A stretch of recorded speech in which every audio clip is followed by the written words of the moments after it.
a Amazon entrando na guerra, de cabeça na guerra dos chatbots com inteligência artificial para empresas. O primeiro projeto de lei escrita por inteligência artificial foi aprovado na Câmara dos Vereadores de Porto Alegre. O caso de amor entre Amazon e Nvidia, relação se estreita para impulsionar data centers de inteligência artificial. E muito mais. Fala aí, beleza? Inventor Miguel aqui, diretor de inteligência artificial da Exame, coordenador do MBA em inteligência artificial para negócios da faculdade Exame e especialista em inteligência artificial há mais de 20 anos, se não me falha a memória. E esse é mais um episódio do Notícia, onde eu vou comentar aí as notícias que mais me chamaram a atenção no mundo da inteligência artificial na última semana. Esse mundo que está insano, as notícias são cada vez mais interessantes, eu estou cada vez mais fascinado com esse mundo, então vamos começar aqui. A nossa querida editora Lara Pancini teve nessas últimas semanas ali no reInvent da AWS, diretamente de Las Vegas, e a gente escreveu três matérias incríveis sobre o que aconteceu lá e vai soltar um apanhadão de tudo já. Vale a pena conferir lá no site da Exame esse apanhadão que ela viu lá. Uma das coisas que foi anunciada nesse evento é a Amazon entrando na guerra, de cabeça na guerra dos chatbots com inteligência artificial para empresas. Amazon, que é uma inteligência artificial generativa com foco em empresas privadas que já tem disponível uma versão prévia. Você pode usar pela própria infraestrutura de cloud da Amazon, que muitas empresas usam, a AWS, a inteligência artificial só para sua empresa. Não vai compartilhar dados com outras empresas. É uma das dores de muitas empresas na hora de usar a OpenAI, por exemplo. A Amazon está oficialmente nessa batalha para definir o chatbot de maior sucesso, mas ela não parece tão interessada em competir.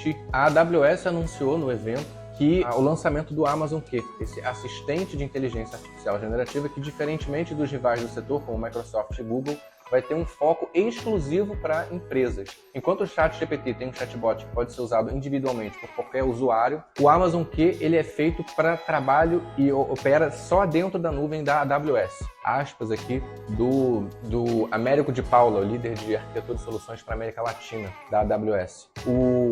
Ele fala assim, pensa nele como um modelo de perguntas e respostas para empresas corporativas privadas que nasceram para serem privadas. Ele fala isso. Eu abro o Amazon Q sem expertise técnica, aponto a fonte de dados e consigo automaticamente ter as respostas que eu quero em minutos.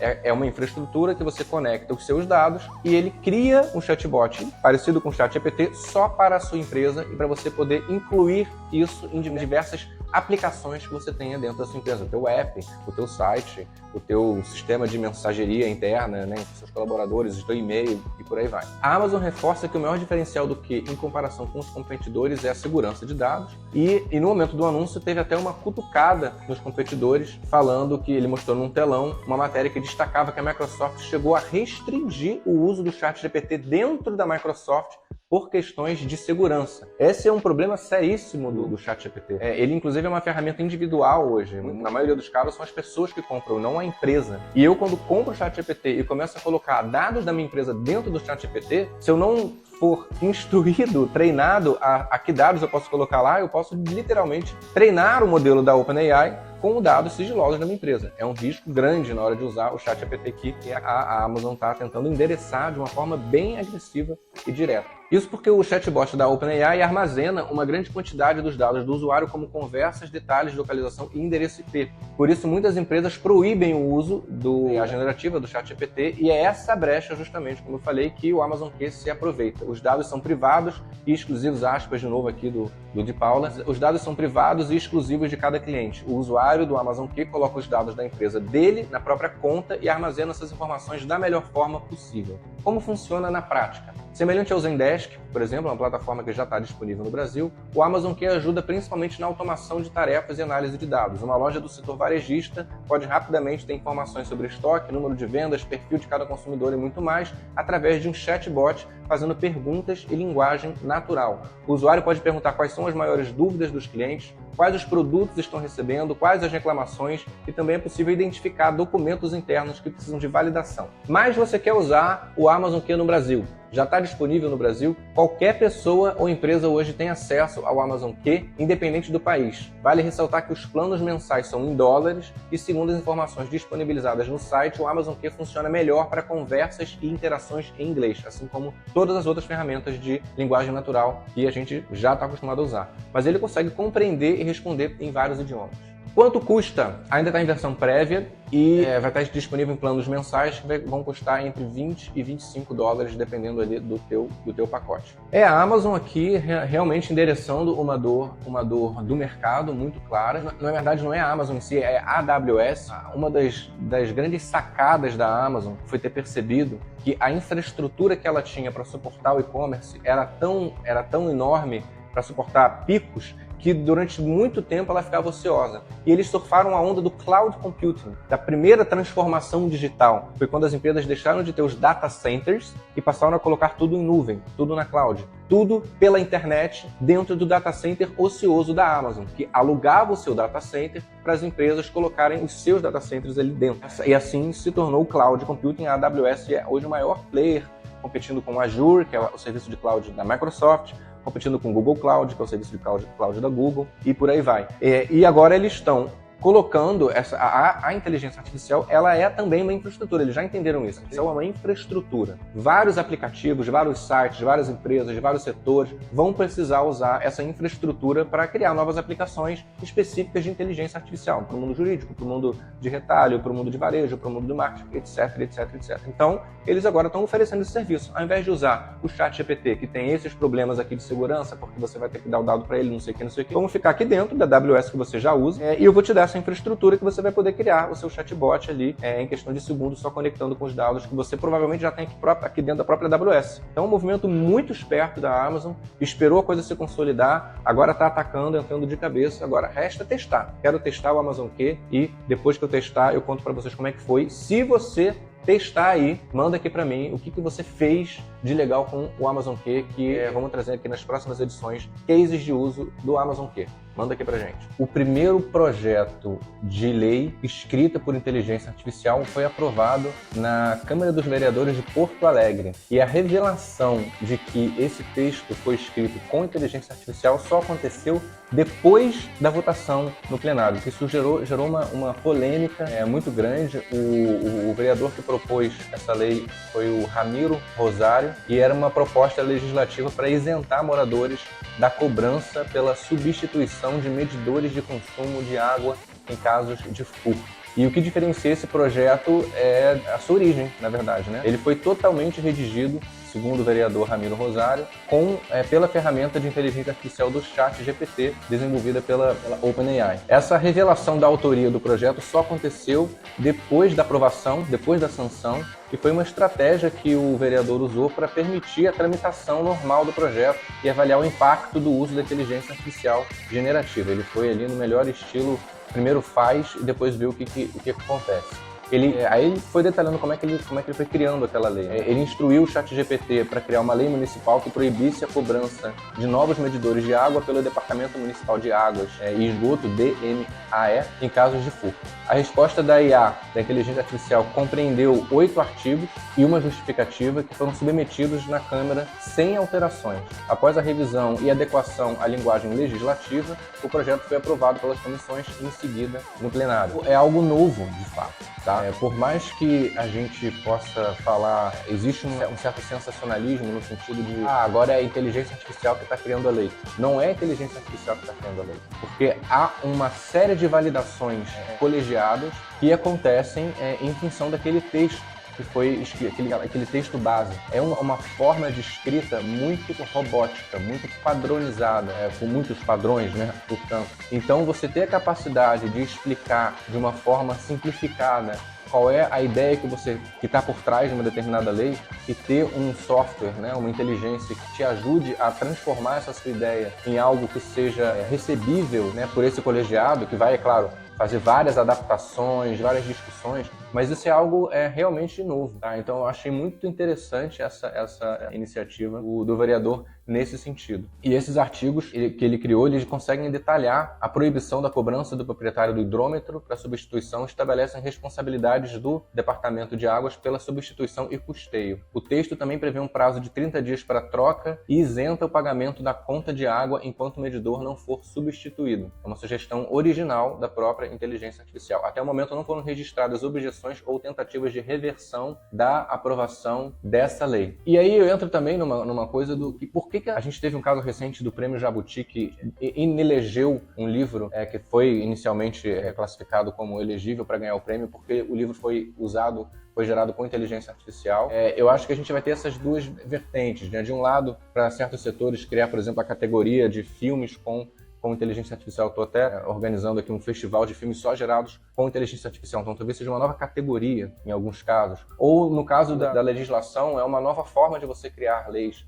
O vereador foi muito criativo e muito inteligente quando ele conseguiu captar uma demanda, né, que provavelmente ele percebeu nos eleitores dele ou na própria sociedade em relação ao problema social que ele está observando que acontece. E com muito menos tempo do que antes, ele conseguiu transformar isso em algo que foi submetido e que atende a todos os requisitos de qualquer submissão de leis. Eu acho que esse é um modo elegante de ver a inteligência artificial funcionando, porque existem várias travas humanas, várias avaliações humanas, que inclusive outros vereadores poderiam pegar essa legislação e usar próprias inteligências artificiais para ajudar a fazer esse tipo de avaliação, sabe? Incorporar a inteligência artificial, a tecnologia, assim como o computador foi incorporado, incorporar essa tecnologia da inteligência artificial no processo. E, é claro, se preocupando também com os dados e a privacidade das informações que você coloca lá dentro. Mas incorporar a ferramenta dentro da sua forma de trabalho, eu acho uma forma linda, elegantíssima de usar a inteligência artificial. E do ponto de vista técnico, eu não sei se essa lei é boa, é ruim, a que interesses ela tá atendendo. Não entendo disso, não sou político, mas eu acho que tecnicamente é algo interessante. Por isso, o senhor Ramiro Rosário tá de parabéns. O que você acha? Você próprio poderia começar a criar leis de iniciativa popular usando ferramentas de inteligência artificial. Qual é a lei? Faz esse teste aí, depois manda aqui pra gente avaliar. Vamos ver qual é a melhor lei que vocês conseguem criar. Pega um problema aí do teu bairro, do teu condomínio, da tua rua, pensa numa ideia para resolver esse problema e pede para a inteligência artificial transformar isso num projeto de lei. E manda pra gente que a gente vai analisar. Claro, talvez você não vá com um prompt e conseguir ter um projeto de lei decente. Você pode interagir com ele até chegar num PDF, num formato de lei e a gente avaliar. Pequena competição, a melhor lei criada com inteligência, a melhor lei de iniciativa popular criada com inteligência artificial. Manda pra gente. O caso de amor entre Amazon e Nvidia, relação se estreita para impulsionar data centers de inteligência artificial. Na conferência anual, a AWS reInvent, em Las Vegas, a Amazon destacou os avanços em inteligência artificial e reforçou ali os laços com a Nvidia, apesar do mercado estar comentando sobre tensão entre as duas empresas.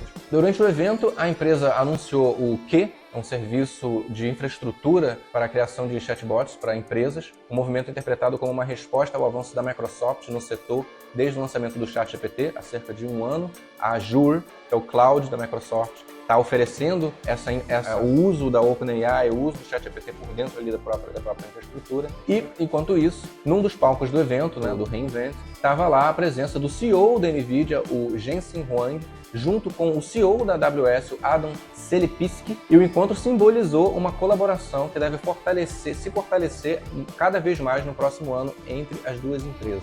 A parceria inclui a introdução dos serviços da AWS com novos superchips H200 da NVIDIA que estão previstos para serem lançados no próximo ano. Além disso, esse encontro tentou botar fim aos rumores de um possível distanciamento entre a Amazon e a NVIDIA, que ganhou força devido às iniciativas internas da Amazon de desenvolver os seus próprios chips, como a quarta versão do processador Graviton e a segunda versão do acelerador Trainium. O CEO da Amazon, Andy Jassy, ele se gabou na chamada de resultados do terceiro trimestre da empresa no mês passado, dizendo que os seus chips têm características de desempenho e preços melhores do que as outras opções disponíveis no mercado, mas também o fato de que você pode ter acesso a eles. Esse é aspas dele. No momento onde estava tendo uma tensão em relação à capacidade da NVIDIA de entregar os chips que a Amazon encomendou para colocar nos seus computadores de data center, que serão oferecidos, alugados para as empresas rodarem nos seus algoritmos de inteligência artificial. Então essa declaração do CEO da Amazon alimentou essa visão de que a Amazon poderia estar em desacordo com o fornecedor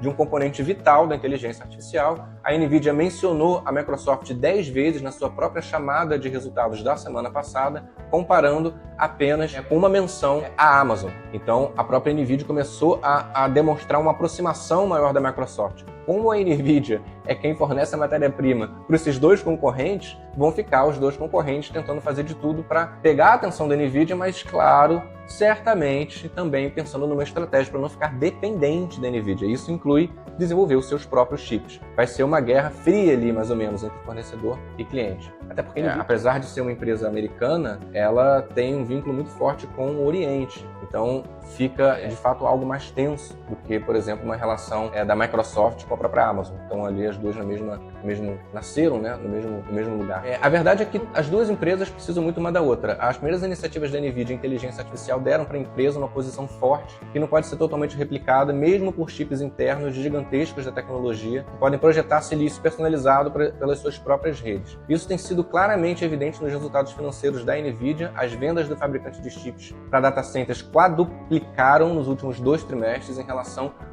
comparação com o mesmo período do ano passado. A NVIDIA creditou os provedores de serviço em nuvem como responsáveis por cerca de metade das vendas. Mas na NVIDIA também não pode se dar o luxo de alienar o maior comprador do mercado. Os gastos anuais totais de capital da Amazon ter sido mais do que o dobro dos gastos da Microsoft nos últimos 4 anos. E a empresa de pesquisa de mercado Dell Ouro Group estima que a parcela de data center dos gastos de capital da Amazon totalizou 30 bilhões de dólares no ano passado, 39% acima dos gastos da Microsoft. A NVIDIA também enfrenta a perspectiva de que suas vendas para a China passam a sofrer um grande impacto devido a esses novos controles de exportação, tornando uma relação forte com um grande cliente dos Estados Unidos ainda mais importante. O amor entre as duas companhias precisa prevalecer. O que tem acontecido é isso. Como a NVIDIA tem uma relação muito forte com a China, onde boa parte desses chips são fabricados, e os Estados Unidos começou a proibir a venda de chips para a China, justamente para não facilitar a vida da China em relação ao desenvolvimento das suas próprias inteligências artificiais, fica uma situação onde a NVIDIA precisa estar cada vez mais próxima da maior quantidade possível de empresas americanas, que ela vai ter o mercado dela restrito ao Ocidente, né? E muito provavelmente a mais nos Estados Unidos, porque a Europa também já